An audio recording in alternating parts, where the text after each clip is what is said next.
sociedad hay que trabajar mucho. Entonces, así uno va juntando. Yo soy vieja, tengo esos títulos, pero esa fuerza de trabajar. No es más que eso, no es mérito, sino condición social.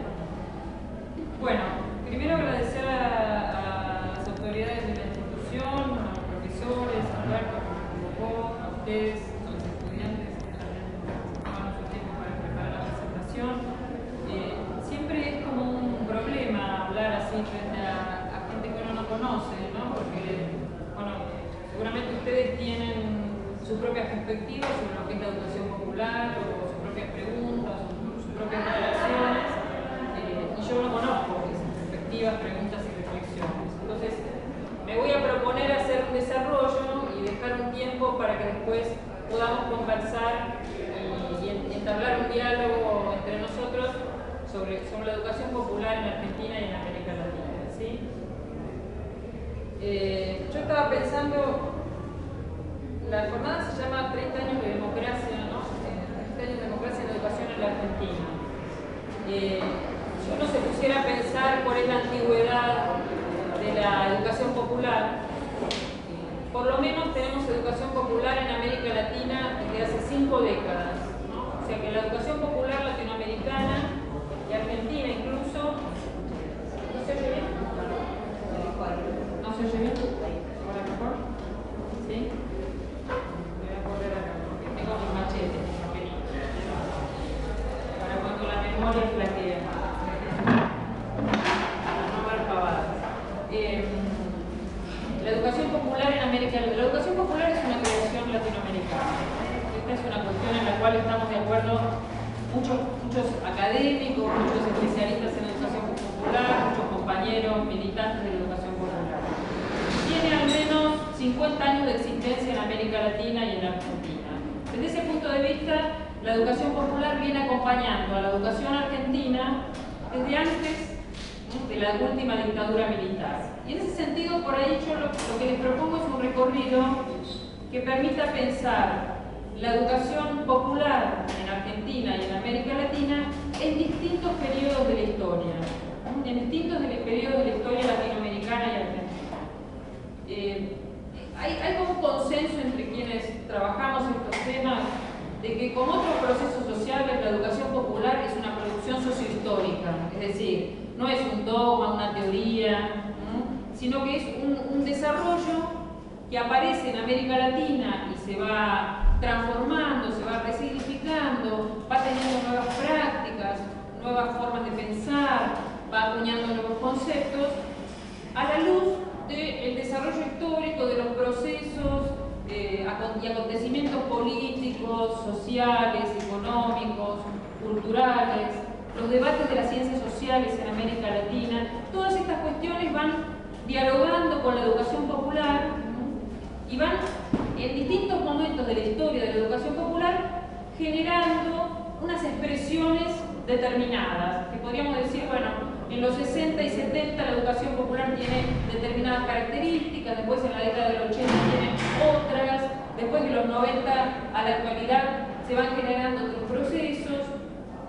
Entonces, yo lo que les propongo es que hagamos ese recorrido, ¿no?, de la educación popular en América Latina a través de las distintas épocas de la historia. Una cuestión sobre la que hay consenso también es que en Argentina y en América Latina, pero en Argentina en particular, en la última década comienza a hablarse nuevamente de la educación popular, ¿no? Volvió a ponerse sobre el tapete, ¿no? Cada vez más colectivos y grupos y sujetos de distinto tipo dicen que hacen educación popular, se referencian como educadores populares, dicen mi identidad en un sentido es de varias cuestiones, pero además yo me identifico como un educador popular. Esto tiene que ver seguramente con la emergencia de nuevos colectivos, movimientos sociales, organizaciones sociales, que en las últimas décadas resistieron las políticas neoliberales, las políticas focalizadas, pero también tiene que ver con que en la última década, principalmente en América Latina, se produce la emergencia de gobiernos, ¿no?, en países de América Latina, Brasil, Paraguay, Chile menos, Uruguay, gobiernos de signo progresista, ¿no?, que toman a la educación popular como un rasgo de sus políticas. Por ejemplo, en Argentina, el programa Encuentro de Alfabetización del año 2003 y del año 2004 es un programa que se dice de educación popular. Y el programa Fines, que actualmente está instalado como política gubernamental, se dice que es de educación popular. ¿Qué quiere decir? Se dice que es de educación popular, que toma Freire, que recupera el saber popular, etcétera, etcétera. Es decir, hay una nueva presencia de la educación popular en América Latina y en Argentina. Ahora, es interesante discutir esa presencia, también qué problemas tiene. Y hay discusiones también en las bases, entre académicos, entre teóricos, entre educadores populares, respecto de que hay algunas versiones más, digamos, banalizadas de la educación popular o simplificadas. ¿Qué quiero decir con esto? La educación popular no es ni arquitectura ni medicina, es decir, uno no es que puede decir, bueno, medicina es esto. Entonces, física nuclear es este saber, ¿no? No, la educación popular es una marca identitaria. Las personas, los grupos, los colectivos, principalmente, dicen: nosotros somos educadores populares. ¿Qué hacen? Y hacemos educación popular. ¿Por qué? Y ahí comienzan a caracterizar sus prácticas educativas. En esas caracterizaciones, a veces lo que sucede es que señalan estos rasgos. Nosotros hacemos educación popular porque trabajamos con sectores populares, trabajamos fuera de la escuela común, de la escuela formal, llevamos adelante prácticas participativas, aplicamos técnicas participativas y además siempre en las clases o en los encuentros o en los talleres partimos de los saberes de los participantes, ¿no? Los educandos, de los sujetos, etc. Bueno, digo, esa es una caracterización de la educación popular a la cual, si uno bucea en las tradiciones de la educación popular en América Latina, le faltarían algunos elementos que son como muy sustantivos, muy fundamentales para la educación popular. Cuando discutimos qué es la educación popular y sin ánimo de realizar una definición normativa, es decir, normativa quiere decir, educación popular debe ser de tal manera, no estoy diciendo eso, estoy diciendo, en 50 años de educación popular en Argentina y en América Latina, hay un relativo acuerdo construido respecto de que la educación popular, las prácticas y procesos educativos que se referencian o se inscriben o se presentan como educación popular, deberían tener, diría alguien, bueno, eso es una cuestión a pensar, determinadas características.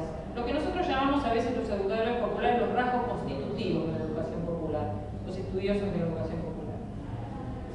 Una primera cuestión que es como fundamental y que a veces está un poco ausente en las prácticas de educación popular que uno ve en algunos territorios, ¿no? En algunas experiencias, y que en otros casos está muy presente, es una inconformidad, un rechazo por la estructura social de dominación. Es decir, una crítica a la injusticia social, a la desigualdad social, y el reconocimiento de que eso no es un problema de tal o cual barrio o de tal o cual ámbito, sino que es la sociedad la que es estructuralmente, está armada estructuralmente de una manera injusta, en la cual unos tienen mucho poder que ejercen sobre otros, que tienen menores posibilidades de ejercer su poder y por lo tanto de realizar sus derechos, de apropiarse de los bienes materiales, culturales, en igualdad de condiciones que otros sectores sociales, etc. Es decir, una crítica a la estructura social.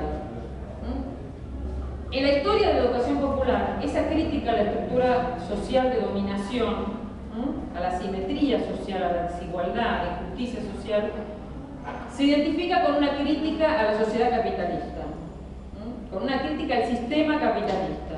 Así nace la educación popular en América Latina. Nace como una crítica a la dominación capitalista, a la existencia de sectores sociales desiguales, a la existencia de algunos sectores que se apropian de la renta y otros que no, a la existencia de explotación en el ámbito urbano, en el ámbito campesino, etc. Pero no solo, porque es educación popular, entonces es una crítica a la sociedad, a la estructura social injusta y de dominación y de opresión, pero además de la mano de un reconocimiento, que es la gran intuición de Freire, que no la inventa él, ¿no? Digamos, él de alguna manera produce en base también a otras lecturas, otros autores, pero esta intuición de Freire de que la educación es principalmente, ineludiblemente política, que no puede ser neutral. Freire dice, hay una educación para la dominación y hay una educación para la liberación. Y habrá grados, pero lo que no hay es una educación que pueda prescindir de esta dimensión política.